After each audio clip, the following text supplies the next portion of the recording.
目をその心を貸してよ扉を開けてしまうから忘れてた理想ってやつとつまりそれ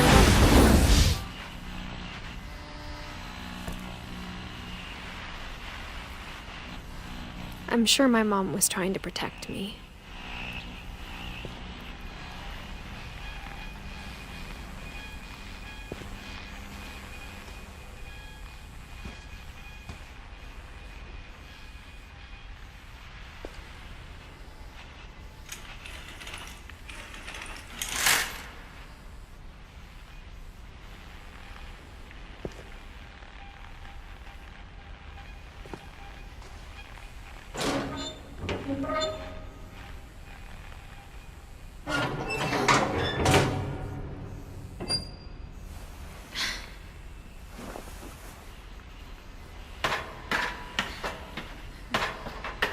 Maybe she was afraid I'd end up like Walter. But if she never told me about an uncle under the house, I can only imagine what else she was hiding. I don't want to make the same mistakes she made.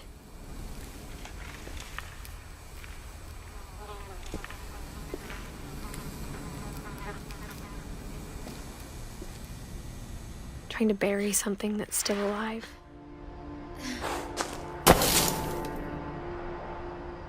Now that there's only one of us left, or maybe two, I thought it was time I heard the stories for myself and found out what happened to everyone else. But now I'm worried the stories themselves might be the problem. Maybe we believed so much in a family curse, we made it real.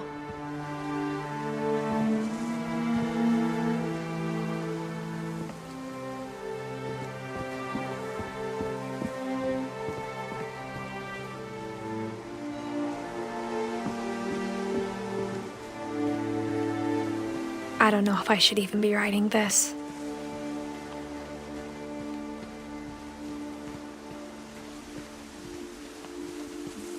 Maybe it'd be better if all this just died with me.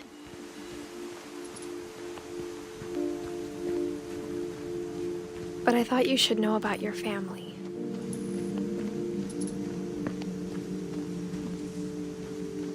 And the history you're a part of.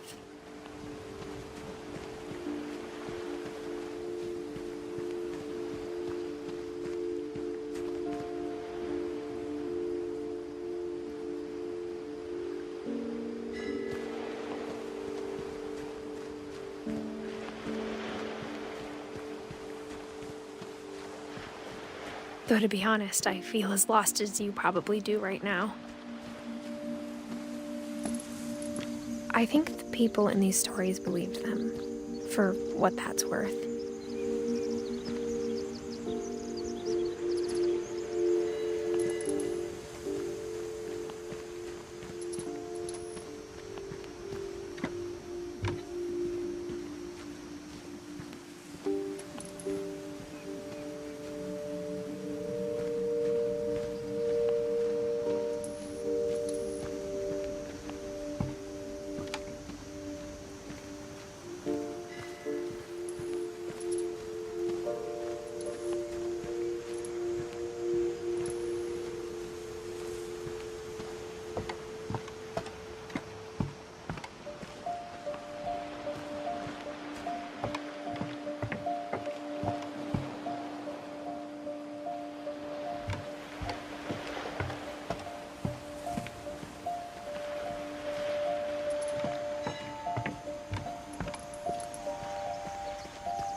And when you look at the house, that history of imagination and stubbornness and madness, any of it seems possible.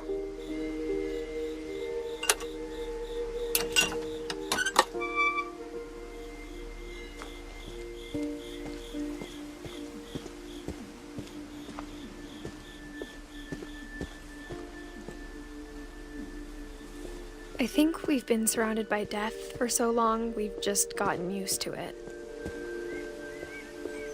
What kind of family finishes building a cemetery before starting the house?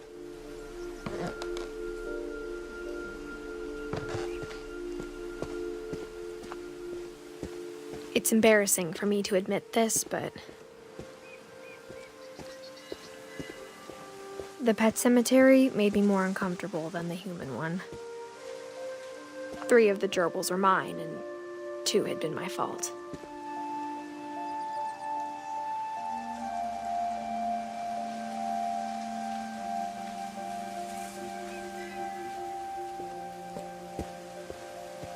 Sven built the house, but it was Edie who designed the cemetery.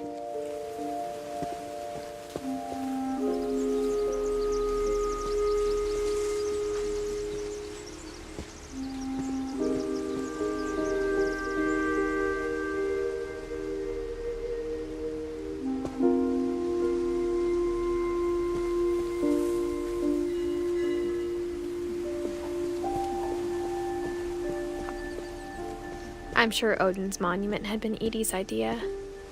My mom was always trying to move on, but for Edie, the past never went away.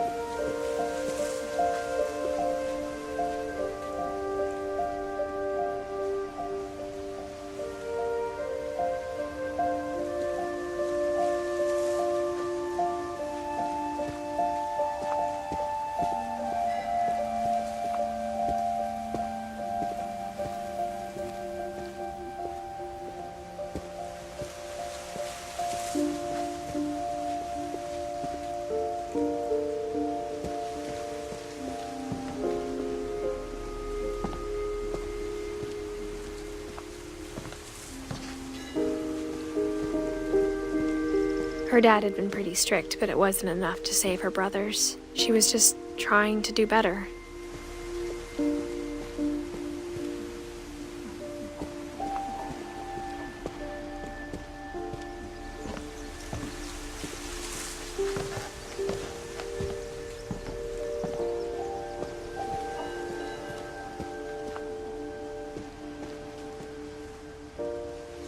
She could see it poking out of the water at low tide.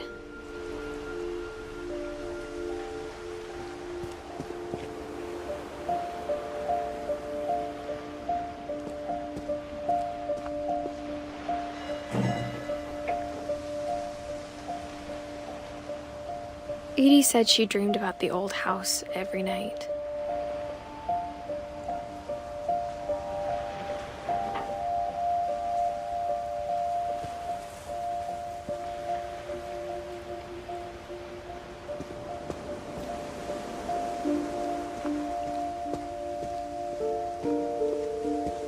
Edie's side was always easier for me to understand.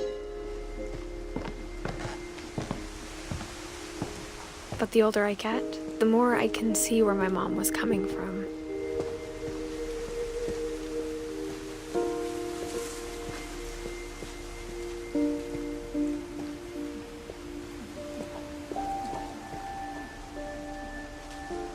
She lost 2 of her brothers, just like I did.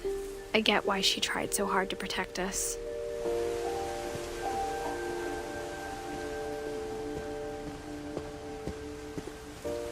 There's so many things I wish I could ask my mom now.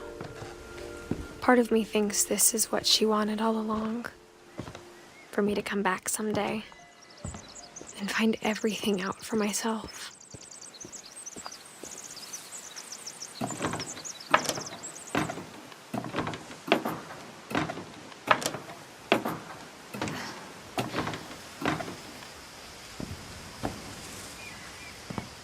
But looking back on it now, if she told me there was going to be so much climbing, I never would have come when I was 22 weeks pregnant.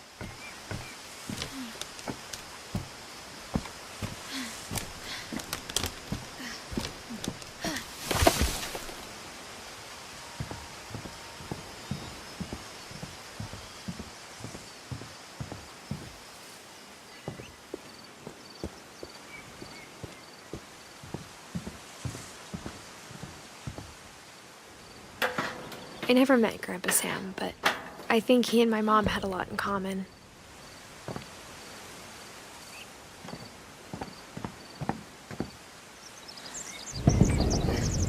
They were both pretty intense.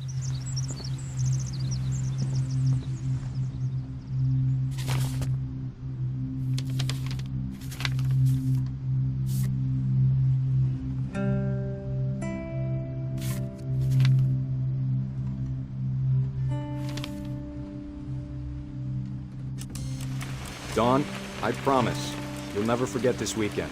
Yes, sir. These memories are gonna last a lifetime. Am I gonna have to shoot anything? It's a hunting trip, Dawn. Perfect. It's gonna rain the whole weekend, isn't it?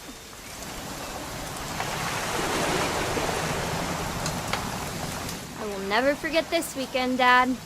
That's the spirit. Okay, got it. I'm gonna take some pictures, okay? Just be careful. That camera's older than you are. Aw.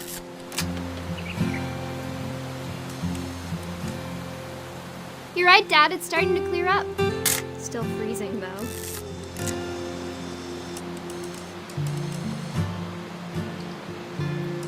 Definitely should not have drunk all that coffee.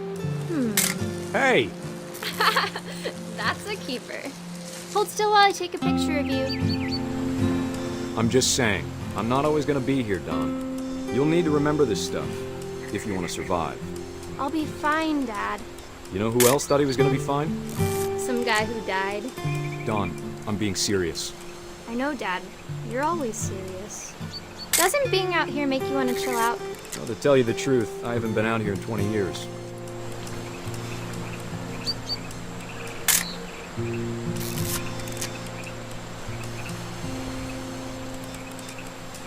Last time I was with my brother Calvin. Man, that was a great trip. Your grandpa Sven taught us how to fish, how to build a fire. We found an old logging trail. There were deer everywhere. I bet if I could remember where that trail was, we'd spot a buck for you in no time. Dad! Good eyes, Dawn.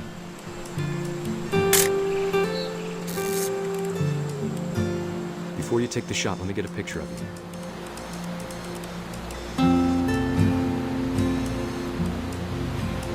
Dad,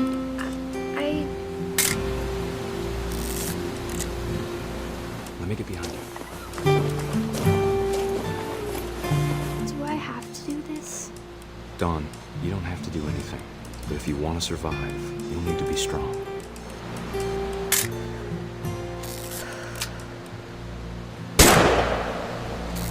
Great shot, Dawn!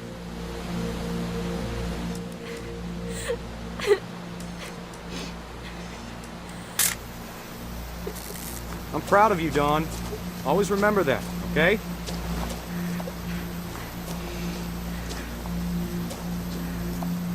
Dad, it's twitching. I think That's it's totally normal, Dawn. Just focus on the camera. Try not to think about— Dad!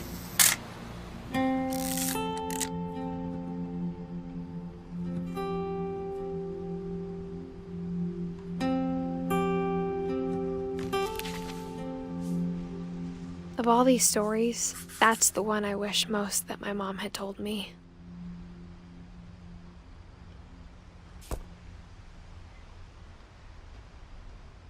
Sam spent his life shooting photos, but Mom said he got nervous being in front of the camera. I guess we're all afraid of something.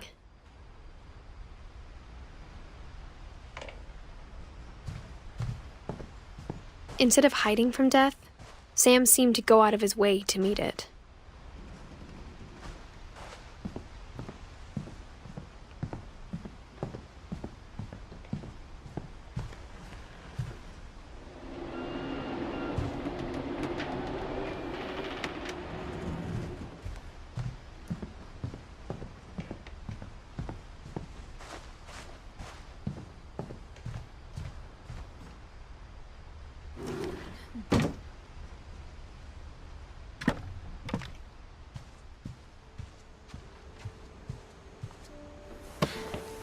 After Sam died, my mom and Edie got really close. They'd both lost a lot.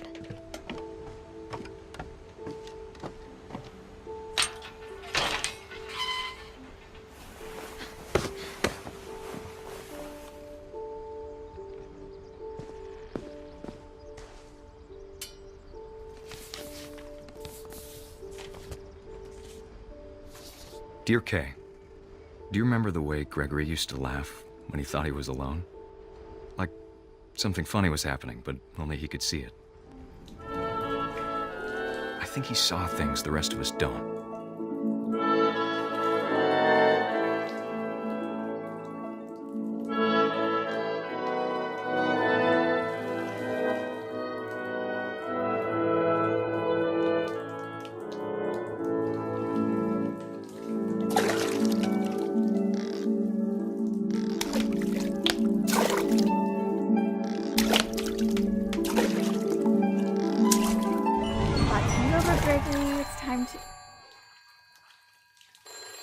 Hold on, sweetie. Hello? Sam, I told you I don't want to talk right now.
Everything you could. Maybe if I hadn't called that night, I wish you could have told us.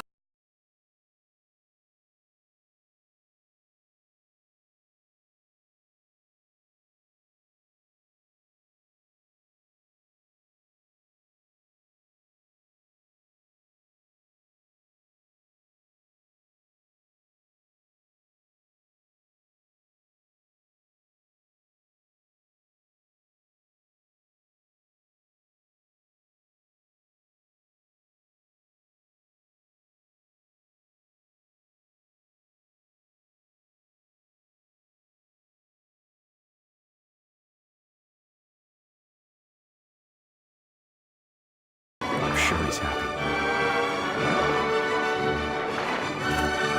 And he'd want you to be happy too. Good luck, Kay. Love, Sam.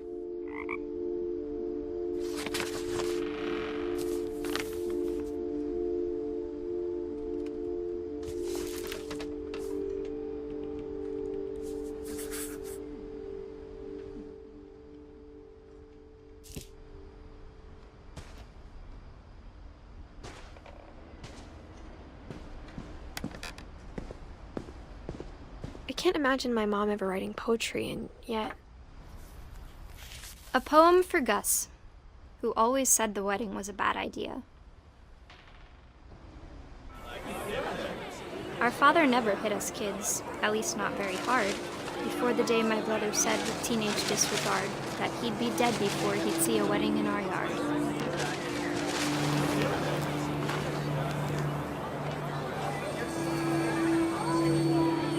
My father made him come, of course, but Gus stood far apart, just flew his kite and bottled up the storm inside his heart.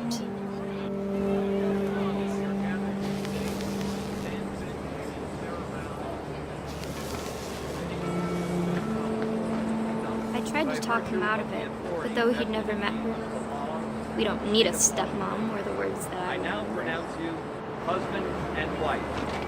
You may kiss the bride.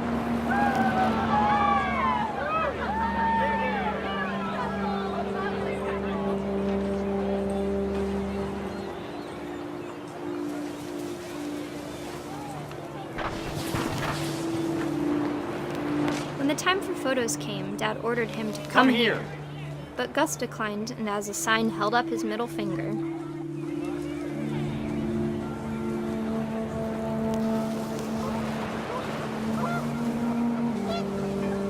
The wind picked up, and panicked geese appeared and quickly went. But all the humans did that day was go inside the tent.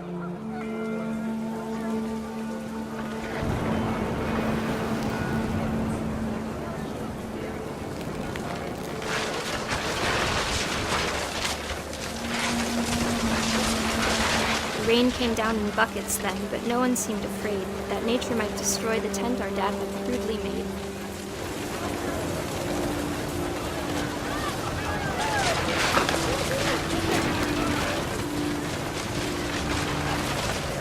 The thunder sounded much too close and full of angry power. But all my father said to this was, "Make the music louder."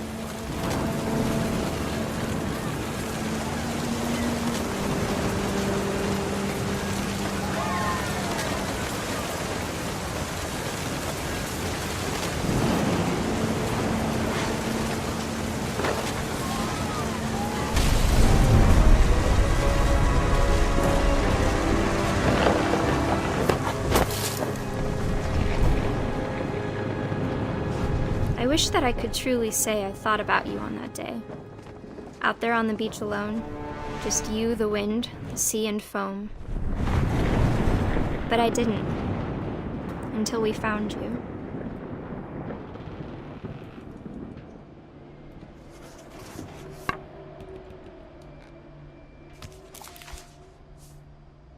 She never talked about him, but Mom told me once if I was a boy, they were going to name me Gus.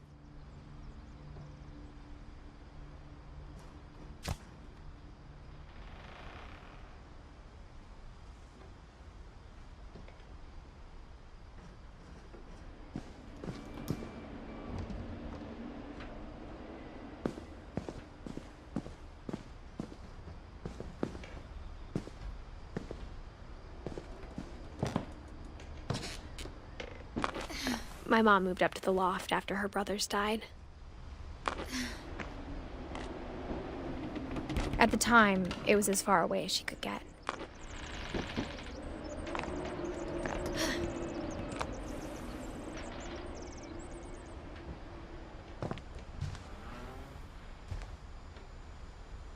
Religion was another thing my mom never talked about, but I think it helped her a lot after her dad died.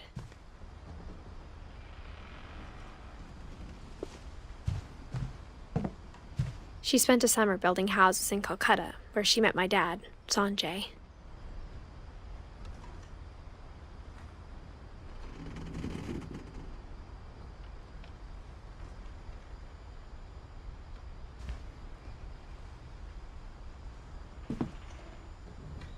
My mom moved to India a week after graduation and got a job teaching English. Louis was born a year later.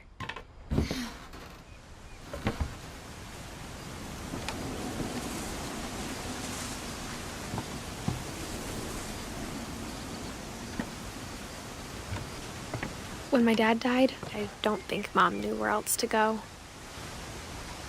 I'm sure Edie was happy to have her back.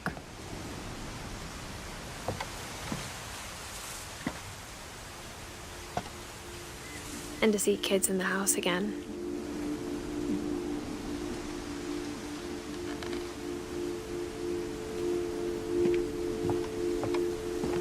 The house had to get a little bigger, but Edie was used to that.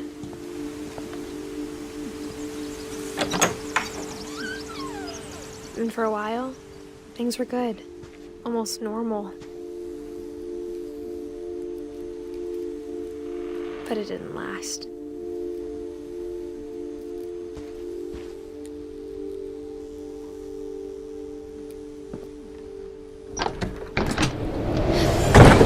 beginning of the end was Milton's 10th birthday, when Edie gave him a castle.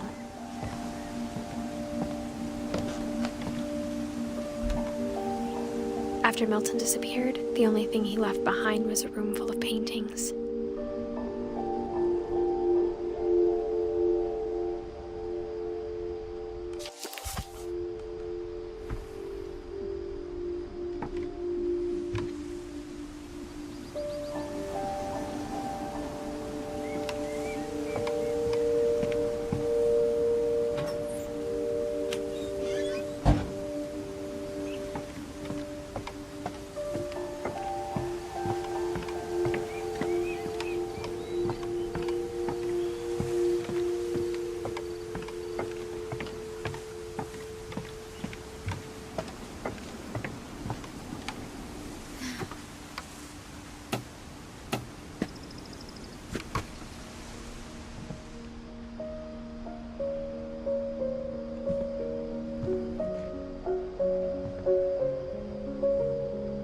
I think Edie was happy to finally have another painter in the family.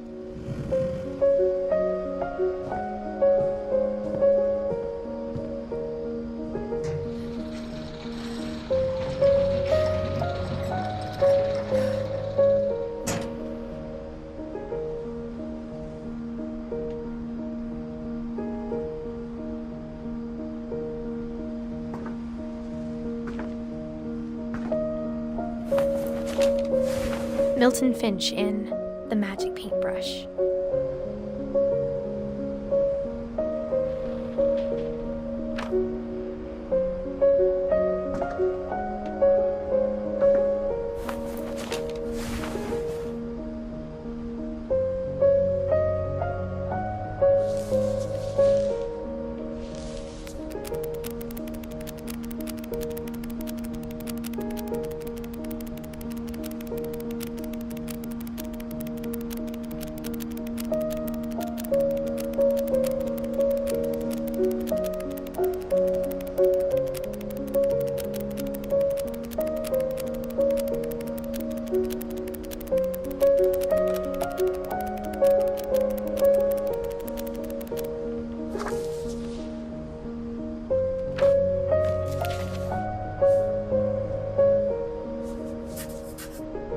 I was 4 when Milton disappeared.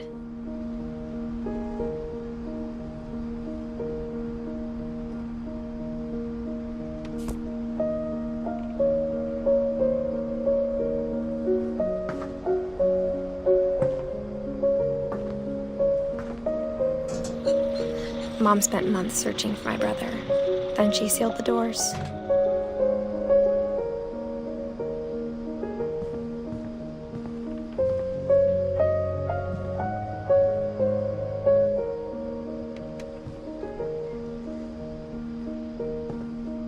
Whatever Milton had found in the house, Mom didn't want it getting out.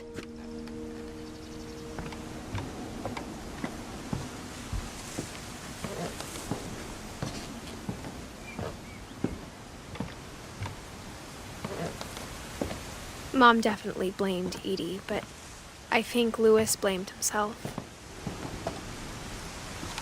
After he graduated, he just spent more and more time in his room, until Mom got him a job at the cannery.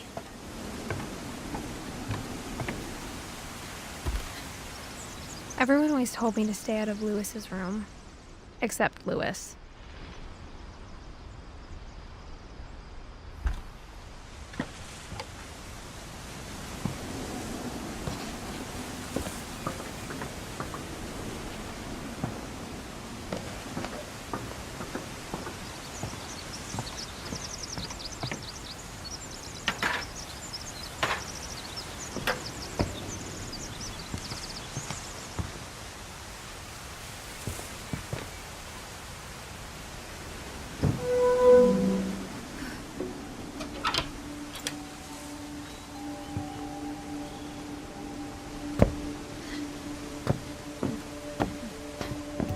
Louis's room smelled very, very familiar.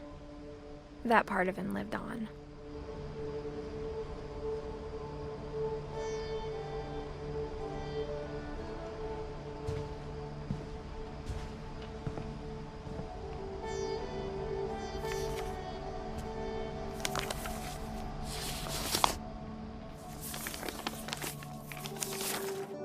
Dear Mrs. Finch, as Lewis's psychiatrist, I can understand your desire for an explanation. As I see it, the trouble began in January, shortly after we convinced your son to seek treatment for substance abuse. Newly sober, I believe Lewis first noticed the monotony of his daily life.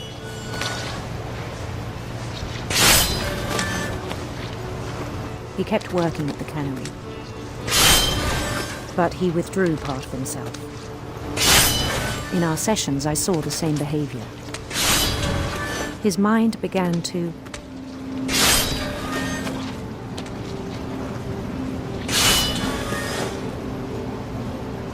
wander.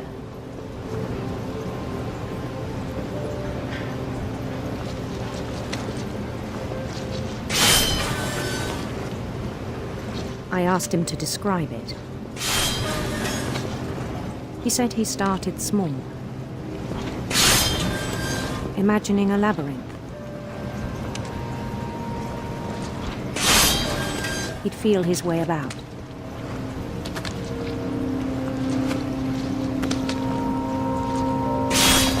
Then something moved. Bats and toads.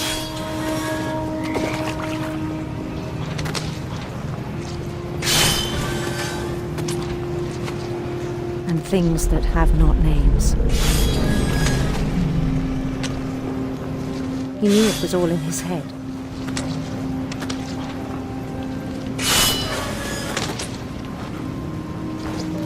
But he took it very seriously.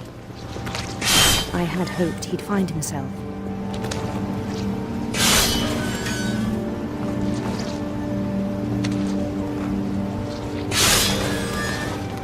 But he found something more. I worried about him then, daydreaming at the cannery. I spoke with his boss, but he said Lewis had become a model employee. Methodical, tireless, focused. Like a whole new Lewis. So I let him go on.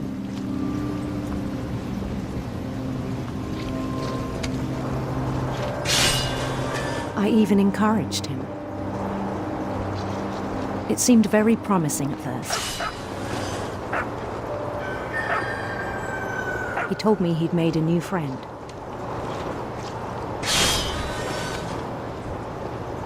On the edge of a city he named Lewis Topia. He built the city up slowly, brick by brick. Then he made musicians.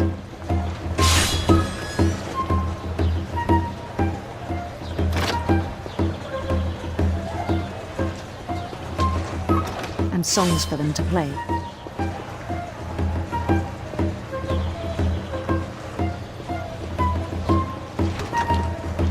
He talked about starting a band. And he was always humming something. Every day his imagination grew stronger.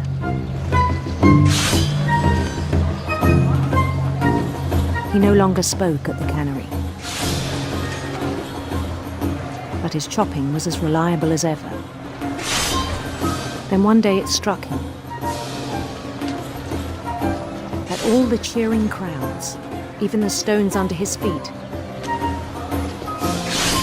were all in his imagination. So he could do whatever he wished.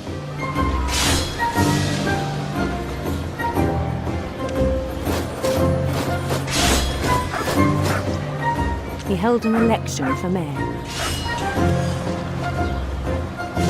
And he won. They begged him to stay, but his mind was already wandering. It became a game for him.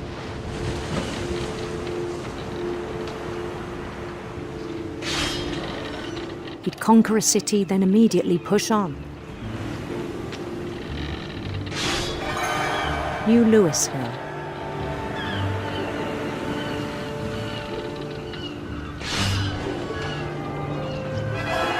St. Louis.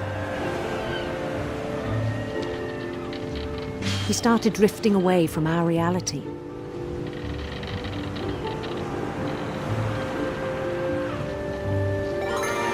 Minneapolis, until one day he forgot to go home from the cannery. Even as his mother pleaded with him, part of Lewis kept sailing on.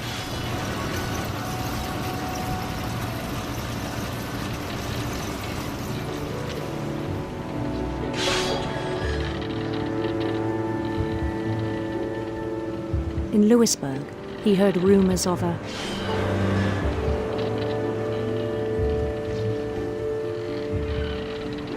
beautiful prince.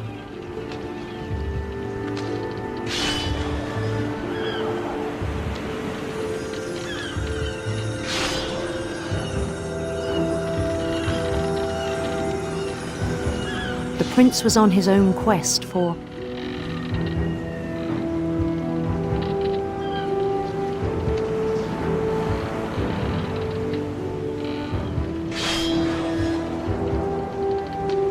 sinister serpents.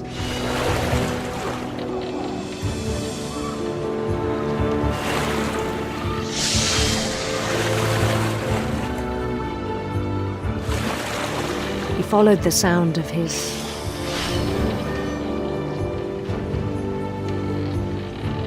silver harp.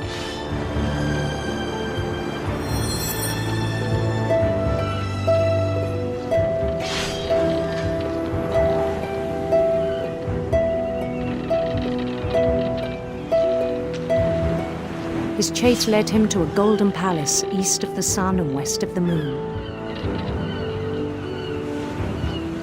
Even then, his logic remained sound.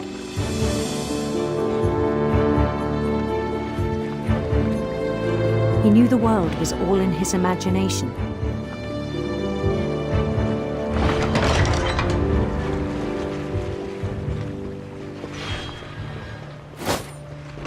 But he was so proud of having created it.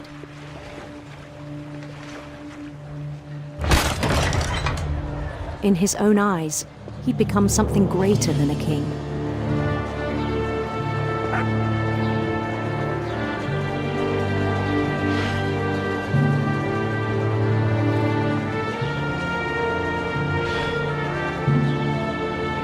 For someone who'd never known success in the real world, I think it was overwhelming. And then it struck him that the real Lewis was not the one chopping salmon, but the one climbing the steps of a golden palace.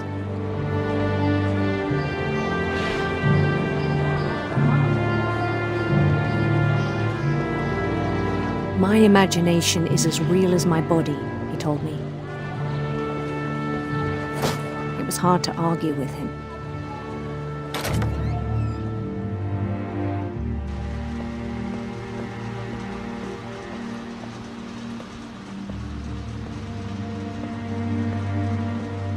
Began to forget the world we know.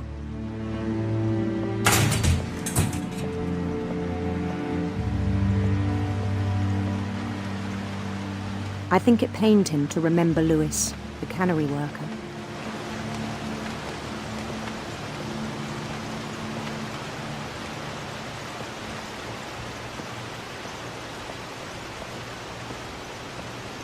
He began to despise the man with a royal contempt.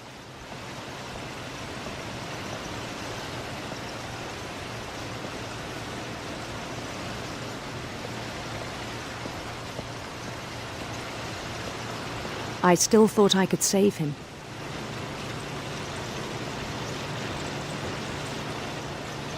Even after he said he was being crowned king over all the lands of wonder.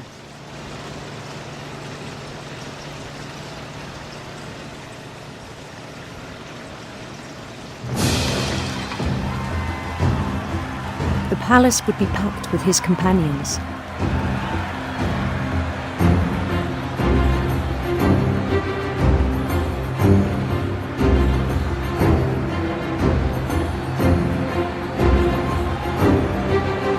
Including the wise Calico who'd insisted on inviting me.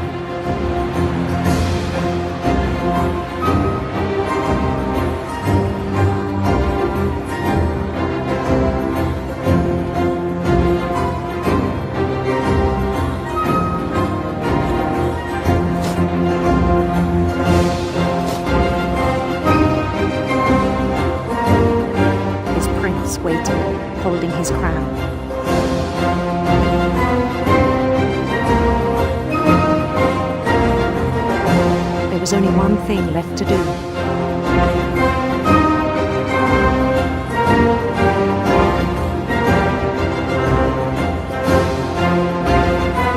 Bend down his head.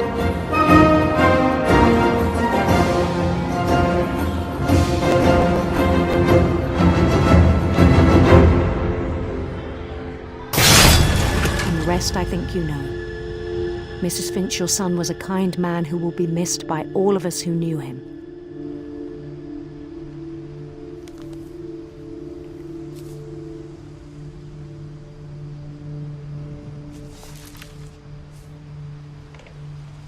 My brother was really cool. I wish you could have met him.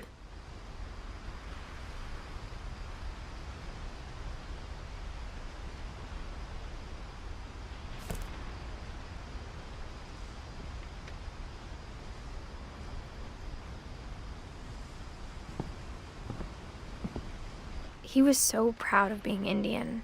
I think for him, it was a way to be something other than just a Finch. Lewis and I spent a lot of time playing games together, but he was surprisingly bad at them. He died a lot.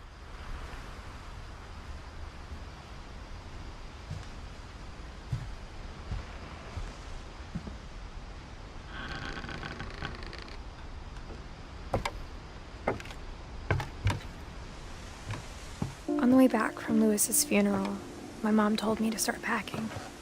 She waited until the day before we left to tell Edie.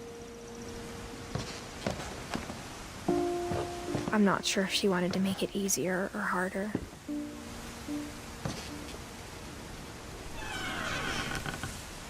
I wish we'd stayed. But I understand why we left.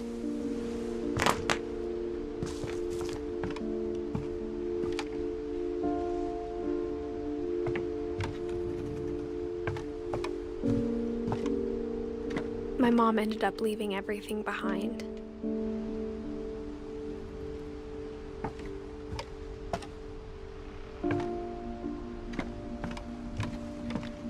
What happened that night had been coming for a long time.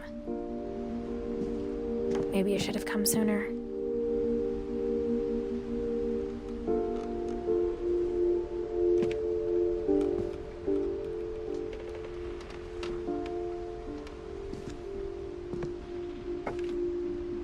But it had to end one way or another. All that's left now is to tell you about that last night.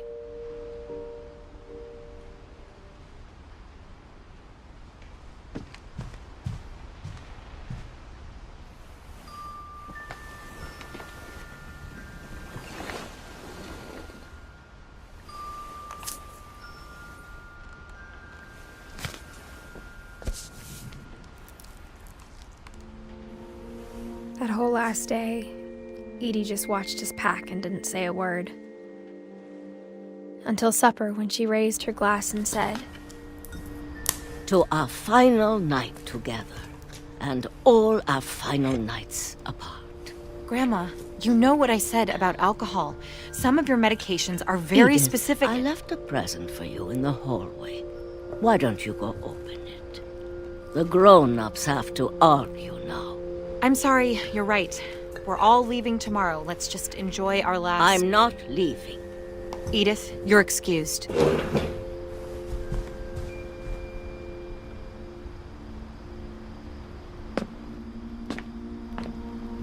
the power had been shut off that morning, but Edie always had plenty of candles. When my mom sealed the library, I don't think she knew about the other entrance. Or that Edie had a key to it.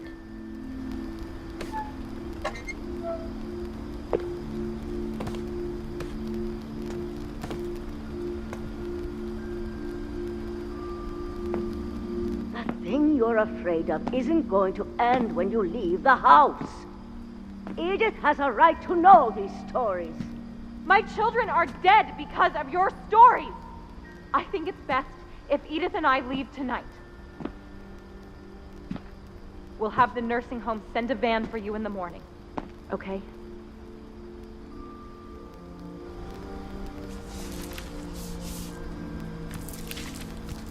Dear Edith, there's so many stories I wish I could tell you, but there's only time for one. This is about what happened on the night you were born. That night, the tide went way, way out. It was the first and last time I ever saw the old house aground. There'd been an earthquake out in the middle of the ocean. They called it the lowest tide in 1,000 years. God, it smelled awful. You know, I've seen that house every day of my life.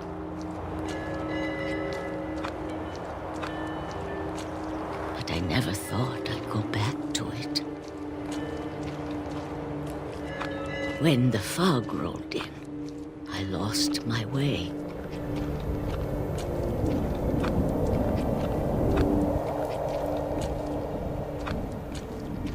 I got turned around.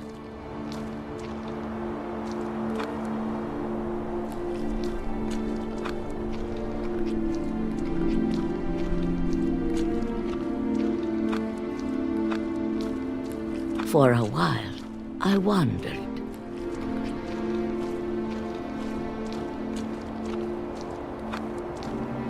I started seeing things.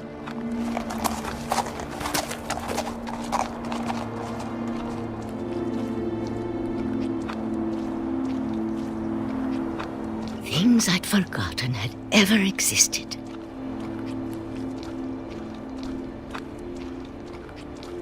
But when I saw them, they felt like old friends.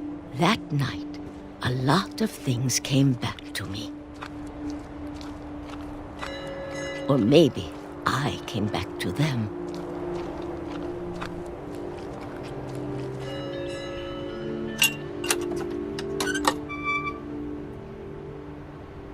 Things I can't explain, but that I need you to try and... Edith, what are you doing in here?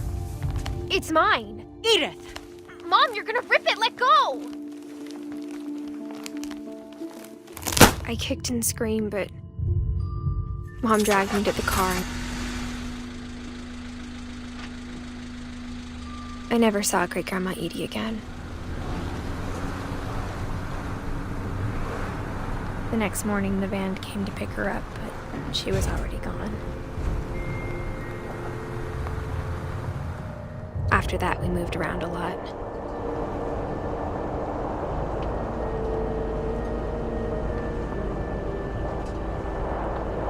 We both tried to make the best of it.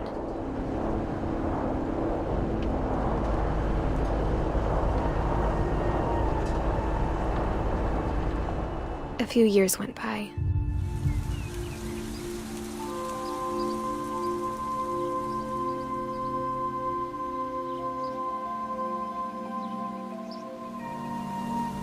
My mom didn't like to talk about it. But she started getting sick a lot. The rest happened pretty quickly.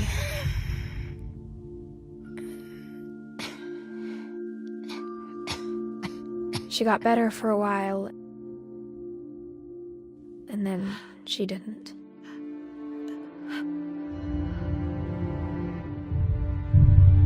And then I was alone.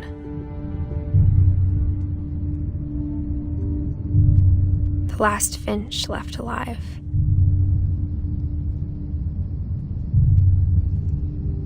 Until I found out about you. I'm still not sure what to tell you about all this. If we lived forever, maybe we'd have time to understand things. But as it is, I think the best we can do is try to open our eyes. And appreciate how strange and brief all of this is.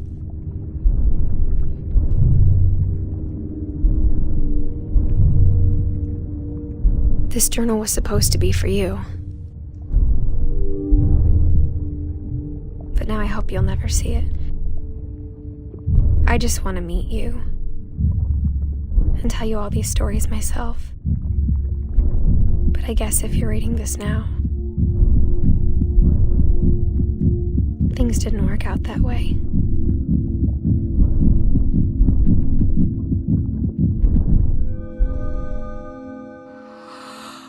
This is where your story begins.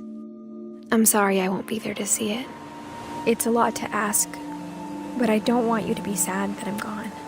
I want you to be amazed that any of us ever had a chance to be here at all. Good luck.